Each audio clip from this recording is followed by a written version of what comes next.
చిన్న చిన్న విషయాలకే బాధపడిపోవడం. ఎవరన్నా ఏదన్నా అంటే వాళ్ళకిదా పని లేదనుకో అంటున్నారు. దాన్ని పట్టుకునొచ్చి మీరు బాధపడాలనా? చెప్పండేమా. అన్నిటికి ఇలా కూర్చొని బాధపడుతూ ఉంటే మనం ఎప్పుడు స్ట్రాంగ్‌గా మారేది? మీరు ఫిజికల్లీ స్ట్రాంగ్‌గా ఉండొచ్చు. కానీ మెంటల్లీ స్ట్రాంగ్‌గా ఉన్నారా లేదా తెలుసుకోవాలంటే ఈ వీడియోని ఖచ్చితంగా చూడాల్సిందే. మెంటల్లీ స్ట్రాంగ్‌గా ఉన్నారా లేదా అని చెక్ చేసుకుంటూ మెంటల్లీ స్ట్రాంగ్‌గా ఎలా మారాలి అనేది కూడా ఈ వీడియోలో ఉంటుంది. సో, మీరు వీడియోని స్కిప్ చేయకుండా చివరి వరకు చూసి వీడియో నచ్చితే తప్పకుండా లైక్ అండ్ సబ్స్క్రైబ్ చేసుకుని పక్కనుండే బెల్ ఐకాన్‌ని ప్రెస్ చేసి పెట్టుకోండి. ఆలస్యం చేయకుండా వీడియోలోకైతే వెళ్దాం. ఫిజికల్లీ స్ట్రాంగ్‌గా ఉన్నారు అని ఎలా తెలుస్తుంది? మనం ఏదైనా ఎక్కువ పని చేసినప్పుడు, లేకపోతే కంటిన్యూయస్‌గా మనం ఎక్సర్సైజ్ చేసినప్పుడు, మనం ఫిజికల్లీ స్ట్రాంగ్‌గా ఉన్నాం అని అనిపిస్తుంది కదా! కానీ మెంటల్లీ స్ట్రాంగ్‌గా ఉన్నామా లేదా అని తెలుసుకోవాలంటే ఈ హ్యాబిట్స్ అన్నీ మనలో ఉన్నాయా లేదా అనేసి చెక్ చేసుకోండి. ముందుగా వచ్చేసి ఒకరికి మనం భయపడాల్సిన అవసరం లేదు. ఎప్పటి వరకి? మనం తప్పు చేయనంత వరకి ఎవ్వరికీ భయపడాల్సిన అవసరం అస్సలు లేదనమాట. తప్పు చేస్తే మాత్రమే భయపడాలి కానీ తప్పు చేయనంత వరకి ఎవరికీ భయపడాల్సిన అవసరం లేదు. మనం అనుకుంటాం వాళ్ళు అరిసి అరిసి మాట్లాడతారు, గట్టి గట్టిగా తిడతారు. సో, అందుకని మనం భయపడిపోతున్నాం అనేసి అనుకుంటాం. మనం తప్పు చేయనంత వరకి వాళ్ళు అరిసి మాట్లాడితే ఏంటి, గట్టి గట్టిగా అరిస్తే ఏంటి, మనకేంటి? ఎందుకు అరుస్తున్నారు? నేనేదో తప్పు చేయలేదు కదా! సో, మీరు నన్ను అరవాల్సిన అవసరమే లేదు అని ధైర్యంగా చెప్పాలి. అప్పుడే మనం మెంటల్లీ స్ట్రాంగ్‌గా ఉండగలుగుతాం. అలాగే ఎవరిని నమ్మకండి అని కాదు, ఎవరిపైన ఎక్కువగా నమ్మకం ఉంచుకోకండి అని చెప్పడమే ఈ డోంట్ ట్రస్ట్ ఎనీవన్. ఎందుకంటే మనం ఈజీగా అవతల వాళ్ళపైన నమ్మకం పెంచుకునేస్తూ ఉంటాం. ఒక ఎగ్జాంపుల్‌కి చెప్తాను. నేను ఒక ఫ్రెండ్‌ని తీసుకుంటున్నాను.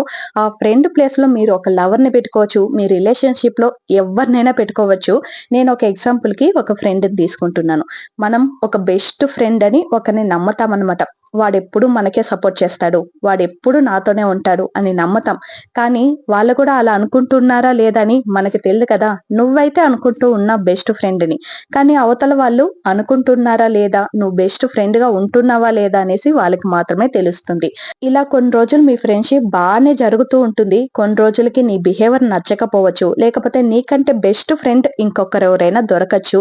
అలాంటి టైంలో మనల్ని వదిలేసి వెళ్ళిపోతూ ఉంటారు. అప్పుడు కూర్చుని అయ్యో! నా బెస్ట్ ఫ్రెండ్ నన్ను వదిలేసింది అని ఏడ్చే కన్నా ముందుగానే మనం స్ట్రాంగ్‌గా ఉండాలి. వాళ్ళపైన ఆ నమ్మకం పెట్టుకోకపోతే ఆ బాధ అనేది ఆ తర్వాత ఉండదు కదా! సో, అందుకనేసి ఎవ్వరిపైన నమ్మకం అనేది అస్సలు పెట్టుకోకూడదు. వాళ్ళు మనల్ని వదిలేసి వెళ్ళినా కూడా మనకి వాళ్ళు బెస్ట్ ఫ్రెండే అంతే. మనం ఒక స్టాండర్డ్‌గా ఉండాలి. వాళ్ళు ఏదో చేసేస్తారు, ఏదో సపోర్ట్ ఇస్తారు అనేసి మాత్రం వాళ్ళని బెస్ట్ ఫ్రెండ్‌గా అస్సలు ఉంచుకోకూడదు. అలాగే వాళ్ళు మనల్ని వదిలేసి వెళ్ళినప్పుడు కూడా వీక్ అయిపోకుండా చాలా స్ట్రాంగ్‌గా ఉండగలిగే మనస్తత్వం మనమే పెంచుకోవాలి. ఏది కూడా మన చేతుల్లోనే ఉంటుంది. అది స్ట్రాంగ్‌గా ఉండాలని అనుకుంటే స్ట్రాంగ్‌గా ఉంటాము. వీక్‌గా ఉండాలి అని అనుకుంటే వీక్ అయిపోతూ ఉంటామన్నమాట. నేను ఒక ఫ్రెండ్‌షిప్‌ని ఎగ్జాంపుల్‌గా తీసుకున్నాను. దాని ప్లేస్‌లో మీరు ఒక లవర్‌ని, ఇంకేదైనా రిలేషన్‌షిప్ కూడా మీరు ఊహించుకోవచ్చు. అలాంటి వాటికి మనం కొంచెం జాగ్రత్తగా ముందడుగుగా ఉండాలన్నమాట. ఆ తర్వాత కొన్ని దిక్కుల మనం లబ లబ లబ లబ అని వాంగేస్తూ ఉంటాం. అది ఎక్కడ? మనకి క్లోజ్ సర్కిల్‌గా ఉంది అని అన్నప్పుడు లబ లబ లబ అని మన నోరు మనం కంట్రోల్‌లో ఉంచుకోకుండా వాంగేస్తూ ఉంటాం. దానివల్ల మనకి ఏమవుతుందంటే మనల్ని నలుగురు చూసి నవ్వుకోవడమే తప్ప ఇంకేం మిగిలేది లేదు. లూస్ మారి వాంగుతుంది చూడు అంటారే కానీ నువ్వేదో వాళ్ళ దగ్గర క్లోజ్‌గా ఉండావు, ఫ్రీగా ఉండావు అని అస్సలు అనుకోరు. సో, ఎక్కడ కూడా మనం కొంచెం కామ్‌గా, జెంటిల్‌గా బిహేవ్ చేయడానికి నేర్చుకోవాలనమాట. నలుగురుండారని చెప్పేసి వాంగేయకుండా, ఆ నలుగురిలో ఏ ఒక్క మంచి విషయం బాగుంటుందో, ఆ మంచి విషయాన్ని మాత్రం నేర్చుకుందాం. మిగతావన్నీ పక్కన పెట్టేద్దాం. అలాగే మనం మెంటలీ స్ట్రాంగ్‌గా ఉండాం అని తెలుసుకోవడానికి ఇదొక ఎగ్జాంపుల్. మనం దేనికైతే ఎక్కువగా అడిక్ట్ అయిపోయుంటామో, దాన్ని అవాయిడ్ చేయడానికి ట్రై చేయాలి. అప్పుడే మనం మెంటలీ స్ట్రాంగ్‌గా ఉండగలుగుతాం. ఎగ్జాంపుల్‌కి చెప్తున్నా, ఒక మొబైల్ ఫోన్‌ని ఒక 10 సార్లు చూస్తున్నామంటే రోజుకి కనీసం 5 సార్లు చూడడానికి ట్రై చేయాలి. ఆ 5 సార్లు కాస్త 3 సార్లవుతుంది. 3 సార్లు కాస్త ఒక్కసారి గూడా అవ్వచ్చు. ఆ ఒక్కసారి కాస్త రోజంతా మొబైల్ చూడకుండా గూడా ఉండగలిగేంతగా మెంటలీ స్ట్రాంగ్‌గా మనం మారాలన్నమాట. ఈ మధ్య మొబైల్ ఫోన్ల దగ్గరనే గదా మనం మెంటలీ వీక్ అయిపోతూ ఉన్నాం. అందుకనేసే ఆ ఎగ్జాంపుల్ చెప్పాను. ఆ ప్లేస్‌లో మీరు వేరే ఏ పనైనా తీసుకోవచ్చనమాట. ఎక్కడైతే మనం ఎక్కువగా అడిక్ట్ అయిపోతున్నామో దాంట్లో నుంచి అవాయిడ్ అవుతూ ఉండాలి. ఇక ఎక్కువగా ఆలోచించేస్తూ ఉంటాం. అది మంచి విషయమైనా, చెడు విషయమైనా ఎక్కువగా ఆలోచించేస్తూ ఉంటాం. మంచి విషయాన్ని ఆలోచించే కొద్దీ కూడా నెగటివిటీగా మారడానికి చాలా ఛాన్సెస్ ఉందన్నమాట. సో, నెగటివిటీగా ఆలోచించే వాళ్ళకి ఇంకాస్త నెగటివిటీగానే కనిపిస్తుంది గానీ, ఏ ఒక్క పని పాజిటివ్‌గా అస్సలు కనిపీదు. సో, అందుకనేసి ఓవర్‌గా థింక్ చేయడం మానేసామంటేనే మనం మెంటల్లీ స్ట్రాంగ్‌గా ఉండగలుగుతాం. చిన్న చిన్న విషయాలు మాట్లాడుకుంటే అయిపోయే విషయాల్ని కూడా సాగదీసుకుని మన మైండ్‌లో ఆలోచించుకుంటూ, లేదు ఆ రోజు వాడు ఇలా అన్నాడు గదా! ఈరోజు ఎలాగ ఇలా అంటాడు అనేసి మనం మైండ్‌లోనే చాలా ఓవర్ థింకింగ్ చేసేసామనుకో, లాస్ట్‌కి మిగిలేది బాధ మాత్రమే. ఒక బంధానికి మనం రెస్పెక్ట్ ఇస్తున్నామంటే, ఆ బంధం మన దగ్గర నుంచి దూరం అయిపోతుంది అనంటే ఎంత బాధేస్తుందో కదా! సో, అందుకనేసి ఓవర్‌గా థింక్ చేయడం మానేసి, ఏదైనా ప్రాబ్లమ్ ఉంటే అప్పటికప్పుడు సాల్వ్ చేసుకోవడానికి ట్రై చేయండి. ఏ వ్యక్తితో అయితే మనకి ప్రాబ్లమ్ ఉందో, ఆ వ్యక్తితో కూర్చుని మాట్లాడడానికి ట్రై చేయండి. మనం మాట్లాడామనుకో చాలా విషయాలు మనకి అర్థమవుతుంది. మన పాయింట్ ఆఫ్ వ్యూలో చాలా వ్యత్యాసంగా కనబడొచ్చు. వాళ్ళ పాయింట్ ఆఫ్ వ్యూలో వేరే విధంగా కనపడొచ్చు. సో, ఇద్దరి పాయింట్ ఆఫ్ వ్యూ ఒకేలాగా ఉండాలంటే ఖచ్చితంగా కూర్చుని మాట్లాడితేనే ఆ ప్రాబ్లమ్ సాల్వ్ అయిపోతుంది.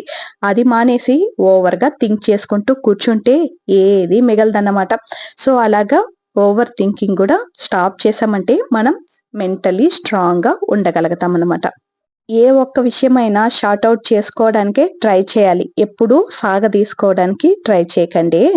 ఇక ఎక్కువగా చిన్న విషయాలకు గూడా బాధపడిపోతూ ఉంటాం. అమ్మ తిట్టిందని, నాన్న తిట్టారనేసి, స్కూల్లో టీచర్ తిట్టిందని, ఇక ఇంట్లో అవ్వ, తాత తిట్టారని, ఇక ఎవరెవరో తిట్టారని చిన్న విషయాల్ని కూడా పట్టుకుని ఏలాడుతూ ఉంటాం.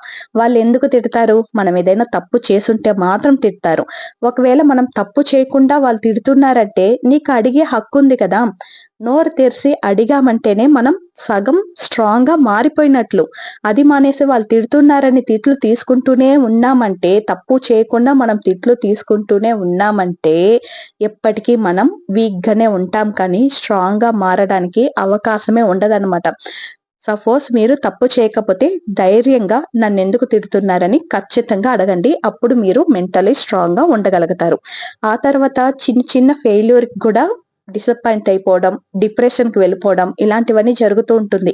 ఎగ్జాంపుల్‌కి స్టూడెంట్స్‌ని తీసుకుందాం. స్టూడెంట్స్ ఎలా ఉంటారంటే, ఇప్పుడు పుట్టిన బిడ్డల దగ్గర నుంచి లవ్వులు స్టార్ట్ అయిపోతుంది. కొన్ని రోజులకి ఆ లవ్ బ్రేకప్ అయిపోతూ ఉంది. ఆ బ్రేకప్ అయిపోయిందని చెప్పేసి ఏం చేస్తున్నారు? వీళ్ళు తప్పుగా ముడివెత్తుకుని సూసైడ్‌లు చేసుకోవడం. చిన్న బిడ్డలే. పెద్దోళ్ళు కూడా కాదు. స్టూడెంట్స్ అంటే కాలేజ్ చదివే వాళ్ళని కూడా అవసరం లేదు. స్కూల్ పిల్లకాయలే మరీ దారుణంగా తయారైపోతున్నారు. సో, అలాగా లవ్ ఫెయిల్యూర్ అనేసి, లేకపోతే ఎగ్జామ్‌లో పాస్ అవ్వలేదని చెప్పేసి, మార్కులు తక్కువొచ్చేసిందని చెప్పేసి సూసైడ్‌లు చేసుకొని చనిపోవడం. ఇవొక హాబిట్ అయిపోతుంది జనాలకి.